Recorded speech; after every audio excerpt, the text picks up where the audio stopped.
All right, Nigeria, we hail thee our own native land, though tribe and tongue may differ, but in brotherhood we stand. Welcome once again, and thanks for joining us on our platform. This is Wazobia Max, channel 57. It's our terrestrial platform. It's free TV. All you need is just an antenna, and just make sure that you tweak, just tune it chinkily, like we normally say in our adverts, to let you get us really very clearer. Now, welcome once again. Good morning. And Ishoma Againe is with me in the studio. My name is Dapo Banjo. Ishoma, good morning. Dapo. Good morning, Nigerians, Lagosians, and welcome to Crossfire. All right. As usual, on Crossfire on Fridays, Feedback Friday, will bring you a lot of stories, many of them.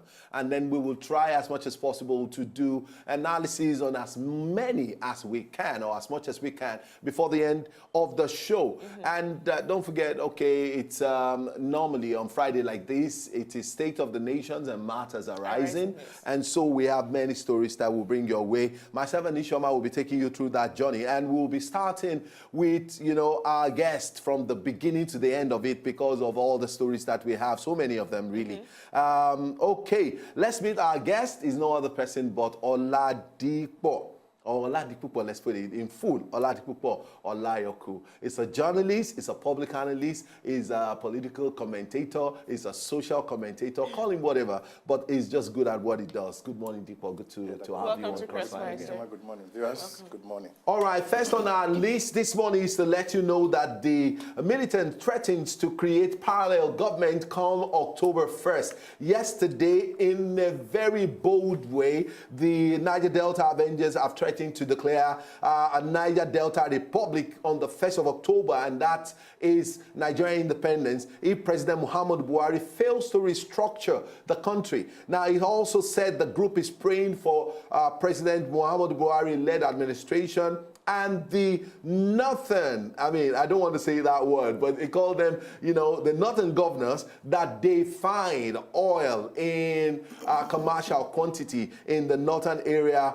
of the country. Now, the group spokesperson, Mudok Obinibo, stated this yesterday, saying that NDA accused the present government of dividing the country through misdirected policies. Now, the militants had claimed responsibility for major attacks on oil facilities in the region in recent past, vowing to relent, not to relent until the nation's economy is revamped or rejigged or brought to life again, because as far as they are concerned, the President Muhammadu Buhari-led administration has crippled the economy. So we'll be talking on that. October 1st, will it be a reality for Niger Delta Avengers? Now let's go to the next story. Nigeria will overcome economic challenges. That's what the president said yesterday. So while he was trying to explain to a combined monetary policies with fiscal and structural policies in order to overcome its worst economic crisis in decades and return to growth.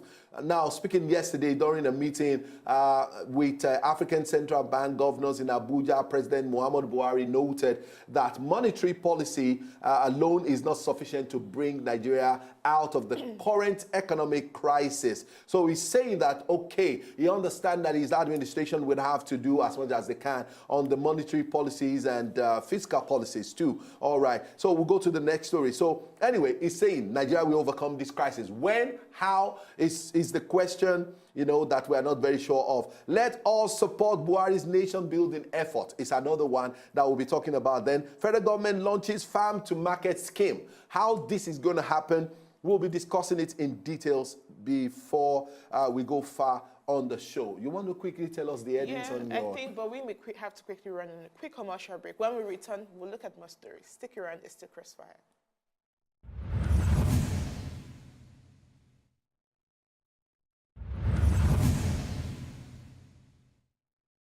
All right, we're back, and thanks for staying with us. It's still Dakbo and Ishoma on Crossfire. We have Dipo OLAYOKU with us in the studio, and we have very, very interesting business to do on the show today.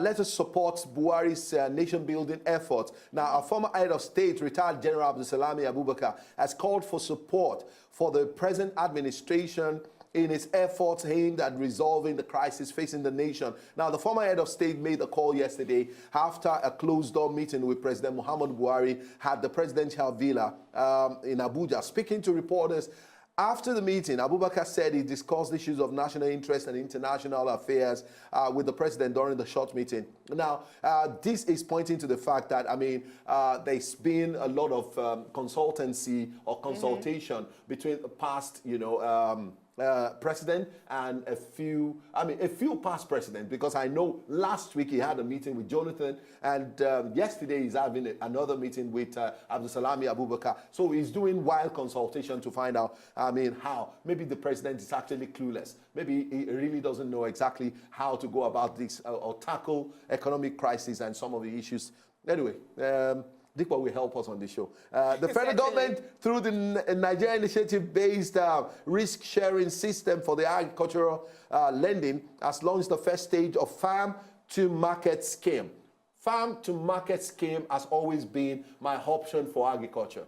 You see, because most of the time, when you do not look at the agricultural chain, because it does not end on the farm. It doesn't end just planting the seed and allowing it to grow, fertilizing it and watering it and eventually harvesting it. And at the end of the day, many of this, farm produce eventually spoil in the farm because you can't transport them out of the place. So the scheme intends to move cattle from the north to markets in the south part of the country by rail, starting from this week. If that is going to happen, that simply means our rail system is beginning to work again, and then government is tapping into this very seriously. And we are looking forward to a time where petroleum products will actually be moved via this particular rail transportation and all of that. So briefing newsmen on the development yesterday in Abuja, Managing Director of NIRSAL, Aliyu Abdul Hamid, said the scheme will enable the transportation of tomatoes, vegetables, and other perishable foods items by rail within the next few months.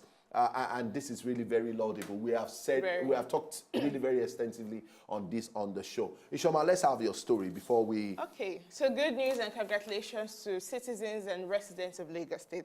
Now, the federal government of Nigeria has okayed the 13% derivation fund for Lagos. Now, the federal government announced the approval of four oil wells which were discovered in Lagos State, and disclosed plans to commence disbursement of 30% derivation fund to the state as an oil-producing entity. Now, the Disbursement Committee of the Revenue Mobilization, Allocation and Fiscal Commission, Alhaji Aliyu Mohammed, disclosed this during a courtesy visit to Governor Akinwumi Ambode in Alausa, Ikeja. Now, the visit was sequel to a letter sent by Governor Ambode to President Muhammadu Buhari a few months ago, seeking the inclusion of Lagos State on the list of oil-producing states to qualify it for payment of 30% derivation fund. Now, according to Alhaji Mohammed, he noted that the request of the governor prompted the setup of an interagency technical committee comprising of the RMAFC, the DPR, Office of the Surveyor General of the Federation, and the National Boundary Commission to determine the location of the oil wells. Amazing. Congratulations to Lagos State. Well, the other story I have here, well, Sheriff is a liar. A curse to the PDP. And who made the statement? He is no other than the former Minister for Aviation, Chief Femi Fani-Kayode, and he declared that the disputed national chairman of the PDP, Senator Ali Modu Sheriff, was a liar and a curse to the PDP as a political party. Now, according to Mr. Fani-Kayode, he said this, well, he made this statement in a reaction which was credited to Mr. Sheriff, that he begged the former Borno governor, he begged the former governor of Borno State after declaring him as the face of Boko Haram. Now, Mr. Sheriff had on, a TV platform alleged that Fani-Kayode begged him after the statement, but Fani-Kayode came out to say that he never did such and that Mr. Sheriff is a liar. Let's move on to something else, something more interesting for Nigerians. Now, according to President Muhammadu Buhari, he has come out to assure Nigerians that the pains will soon be over. Now, he made the statement while reacting to Southwest governors when they put forward certain suggestions on how the marginalization issues could be addressed in the country. Now, while speaking at the Southwest Conference of the All Progressive Congress, APC, at Ibadan, the national chairman of the APC, Chief John Odigi Oyegun, charged party members to enlighten the public that effecting change in the polity would take time. However, Nigerians should be patient. And Mr. President was represented by his political advisor, Senator Femi Ojodu. That's how much I have. All right, we have a lot of stories that we have put out there, and we will just start, to really deliberate on some of these things and bring vital information and analysis to you to help you really get informed and educated on what is going on right now in Nigeria. Now, Niger Delta vengeance. Yesterday, there was a particular group set up by the federal government to engage the Niger Delta Avengers in a discourse. Unfortunately, it turned out, to backfire. They told them, we are not going back, that October 1st is sacrosanct as far as the federal government is not going to reverse, or probably majorly their word in quoting them is that you must restructure. Now, do you think this call from the Niger Delta Avengers is going to be the wake-up call for Buhari-led administration to restructure Nigeria? First of all, Dikwa, let's even talk about restructuring. Do you believe in restructuring? Do you think is the way forward for Nigeria? Do you think that is what we need right now? What exactly is your position on restructuring? Yes, thank you, Dikwa. You have asked 3 questions. Do I believe in restructuring? Exactly. Yes, I do. Is the way forward for us? No, it's not. Oh, okay. Until we put certain things in place. Okay, so this is not the time for restructuring? Well, yes. No. This is not the right time for restructuring. Okay. One, I believe in restructuring. There's the need for us to restructure Nigeria. Well, I think what is very, very important and what is should be as the platform upon which the restructuring will take place is the restructuring of the mind and the attitude of an average Nigerian politician. Because even if you restructure Nigeria, because more often than not, what people talk about when you're talking about restructuring, the first issue they bring forward is fiscal federation, or federalism, sorry. And that means that you have to tamper or tinker with the revenue allocation to the federal government, the state government, and then the local government. Those are the 3 tiers of government. And there has been this clamor for more funds to be deployed to the states and even to the so there is no central power any longer. I mean, from the time the part of the restructuring is like reducing the power of the federal, of the national level, the central, and distribute to the state. Okay. But I'm telling you that most of the time when people talk about restructuring, they hinge it on this true fiscal federalism. That perhaps the reason why everybody is struggling, fighting to get to the national level is because of 52 or 53% that has been allocated to them. And that's why I said, even, let us say the reverse is the case. You give 53% to local government, or to states. To states. And you still have these principal actors. There will not be any difference. No, but how do Mr. Dipo, now, I'm trying to understand, because on Crossfire, we've had a lot of guests argue and speak in favor of restructuring. We have spoken in favor of restructuring. But when you say we will have to, first of all, restructure the mindset of an average Nigerian politician, who can do it better, or what can do it better than the law, than the laid down laws we have? For example, if we say, or if the law provides that whoever is to run for governorship of a state must be someone who is credible, and under defining credible, he or she must have worked in certain area or in certain parastatal, the person must have paid their taxes for each year, or well, each month, complying with all the documentations intact. He or she must be a member of a certain political party, not later than, say, 5 years or 10 years. He or she must have engaged in certain public service or community service and all of that. No other person, nothing else can effect this change better than the law. So when we say restructuring Nigeria, don't you think it should go hand in hand in terms of fiscal policies and in terms of tweaking the laws to favor such? Yes, we are saying the same thing. Because even if you study the National Constitution as amended, in other climes, this constitution that we are faulting today will have given them whatever they want in that state. Okay, let me give you an example. It is very clear in the Constitution that before you can run for any political office, you must have not been convicted in the past 10 years. It is very clear, it's a simple language. But we have a former governor in this country that 6 years after he was convicted, he became the governor. The matter went to court. The person who convicted him came out and said, this is the guy I convicted in 1993-94.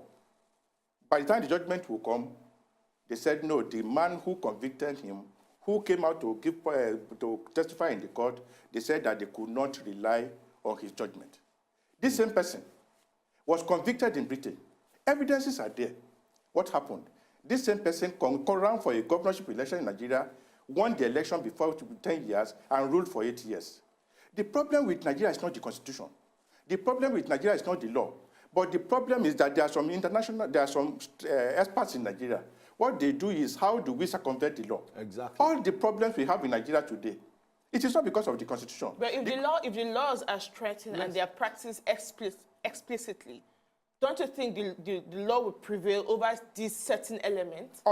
Because the same elements, the same characters, will operate this law. Until our judiciary system or the judicial system in Nigeria works and follows the laws of the land, or the constitutions are not interpreted personally. The laws we have in this country can give us a well-organized society. But you look at everywhere. Can you say Nigeria is well-organized? The answer is no. So I am not against restructuring. We need it, because the change is constant. You must be able to move. When you are doing this, you realize that there's a mistake. At least those who witnessed the First Republic, when we have the Eastern region, Western region, Northern region, when we have more power to the regions than national, exactly. At least they will tell us that, yes, we all knew what they did. We still remember what he did in the West. We remember Dr. Nnamdi Azikiwe, what he did in the East, and the same thing with those people in the But along the line, there was a problem. Now we are clamoring for what happened in the First Republic, where the regions who house the state will have more power. But the problem is those characters, don't let me even use characters, those nationalists, those people that dominated the political sphere of Nigeria at that time, Aisha, you can't compare with them with the politicians we have today. Of course. They are far, far in different worlds. They had conscience. No. I mean, those ones had conscience. You just look everywhere. You see Nigerian rulers circumventing the law. Some people, the moment, anytime a law comes out, as Nigeria is constructed today, what they do is, how do we circumvent it? That's why at times when you see some matters taken to court, you ask yourself, is there any need for this matter? But like some lawyers will say, let us get there. We might be able to persuade the judge. Okay, let's make reference to what happened in Abia State. Abia State, classical example. Habang sat it was served. Supposedly, there was a particular petition, and he sat on it and gave judgment and said, okay, that Ikpezu should step aside, and that, Solomon Oga should take over by whatever he has done. But unfortunately, yesterday, there was a twist at the appeal court. You only need to reach judgment at the appeal court. They said the matter itself was faulty ab initio. That is a document that should have been signed by a lawyer. And the document was not signed. That means the matter itself has no basis. And some lawyer took that matter to court. The problem with Nigeria is not about law. The problem with Nigeria is about some individuals that have mastered the art of circumventing it. So until we rejig or restructure the attitude of a Nigerian politician, okay, let us take the... And shouldn't there be a prescribed punishment or penalty for individuals who have penalties are always there. All of that. So if there is a very strict punishment, all of that should be contained also in the laws of the land. So what is the Chief Justice of the Federation doing? Yes. Just sitting down and looking and seeing judgment being perverted and seeing justice not being given to people who deserve it. And he's keeping quiet. It's just like I pity Shoma. I don't know how he'll be able to contribute to this matter because... this has to do with that person. It's on fire. No, on a more serious note, if you look at what has been happening in Nigeria in the past 5-6 months, just let us stay not too far, you will notice that there's a problem with our country, with the law and the interpretation of the law. This is because many Nigerian judges use extraneous factors to determine the outcome of a matter. They don't use law. That is why when you read some judgments, and then you begin to wonder, yes, you're not a lawyer, but at least law should even have some common sense that you can see when you see it. Look at what happened. We were trying to avoid the PDP and the APIA and stuff like that. Now, let us just let us place Nigeria's problem on the pedestal of Nigeria. But the problem we have in this country, you just cast your mind back to the past 10 years and look at how people just carry out impunity without any inhibition. And then you look at the law. If you go through Nigerian Constitution from the beginning to the end, you will notice that in other climes, that constitution that we are condemning today can give them a well-organized society. Because Mr. Dipo, let me shock you. Let me ask you, and let's be honest and fair also to our judges. Now, how many special assistants, special aides does Mr. President have? They said are specified how many special assistants, special aides does our governor, even the average lawmaker in Nigeria have? Our judges, do they have a team? Because the way it works in advanced crimes, each judge can Is that why they can't give good justice? Is that why they compromise? In advanced crimes, a judge can have up to 15 lawyers, sound lawyers who work with him, who do the research. While he goes out there, they do their research. All the judge has to do is to read all of them have chambers, what and they have have prepared. Many I'm of talking them about a judge. I'm talking about a sitting judge, a presiding judge, or a magistrate. Is that why you should misinterpret the law? At the end of the day, that judge has over 15 cases on his custody for a day, and you expect that judge to be in the right frame of mind to do research on the law, to go back into previous judgments, and even apply the doctrine of common sense. Also, marry all these things together and help move the quality of Nigeria forward. For judges to misinterpret our laws or to give wrong judgments?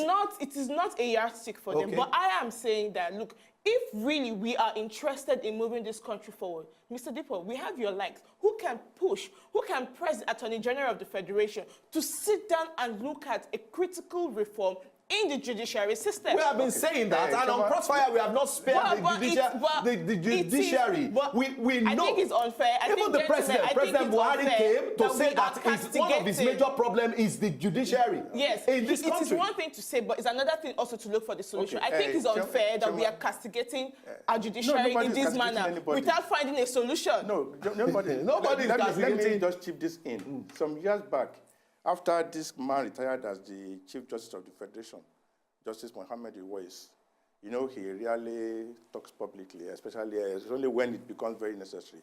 I read one interview he granted one magazine where he was telling us what happens behind the scenes. He told us about how when you have at the appeal court level, at the Supreme Court level, how the justices of the Supreme Court, how they arrive at their decision. That after listening to arguments, each justice will now go into his chambers, retire to wherever he or she wants, and write his report. Yeah. I expected that they would have consulted, but I'm coming to that. Okay. He said later they will now converge, all the justices.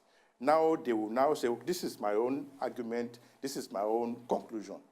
If they have unanimity in their submission or judgment, no problem. But if they have somebody who deferred, say, I am not agreeing with you guys, then they will try to persuade the person that at times the person will go along with them after listening to superior argument. But at times the guy will stick with my judgment. Yes, it's going to be minority judgment, but I'm going to read it. Then he said that at times when they get into some naughty areas, that some of the judgments that they write, they consult senior lawyers. That, okay, this thing that has happened this way, what do we do? So perhaps that one has taken care of what each one is talking. It might not be happening at the level of High Court or Appeal Court. But I am very much aware that Justice Way said it. That at times they will consult senior lawyers. And don't forget that unfortunately, the Nigerian society as it is constituted today is so much biased and diametrically opposed. It is very, very difficult to get an unbiased judgment or conclusion from even lawyers today. Because at times when you listen to an issue and how senior lawyers, how they talk about it, then you begin to see biases and some sentiments. possible That to is the get problem. fair judgment. Anyway, That is the problem we have in this country now. I think it's very difficult. It In is. Nigeria, Now, as far as I'm concerned, judgment goes for, the poor people. And then the big shots get justice. Therefore, you need to read some judgments. You need to read some judgment. You will see anger, you will see vendetta in some judgments these days. We don't want to name names. And then you will know within yourself that this judgment is beyond ordinary law. It has become personal. Let me just give an instance. I just have to say it. Look at the case of Olisametu, whether he should travel out or not. This same Justice Abang. Yes, if you want to disallow the request, you don't have to go to the extent of when you are in power for 16 years, why didn't you build hospital of international standard? Why must you be taken out for treatment now? That one is beyond judgment. It has become personal. You will see anger in that judgment. This guy said, allow me to go abroad for my treatment. If you don't want to go, I'll him to go. On this basis of law, you grant a bail or not. On the basis of law, I am not allowing you to go. Yeah, but when the judge continued talking about, you guys were there for 16 years, you didn't build a hospital of international standard, why would, that one is beyond. So that's why I'm saying that it is very difficult to get judgment that doesn't have sentiment and biases. Let's talk a little bit about President Muhammad Buhari's, monetary and fiscal policies. Now, for quite a while, I'm concerned because, this thing that we call currency, it is called currency because it's expected to flow. But today it is not flowing. I don't know if it's flowing in your direction or in Sherman's direction. But the truth is just that I can't feel the current. So as far as I'm concerned, so far it's not been so good. The Central Bank of Nigeria said, okay, we're going to float the naira, but yet they're still not coming up with, with fiscal policies and monetary, policies that will enable business to thrive.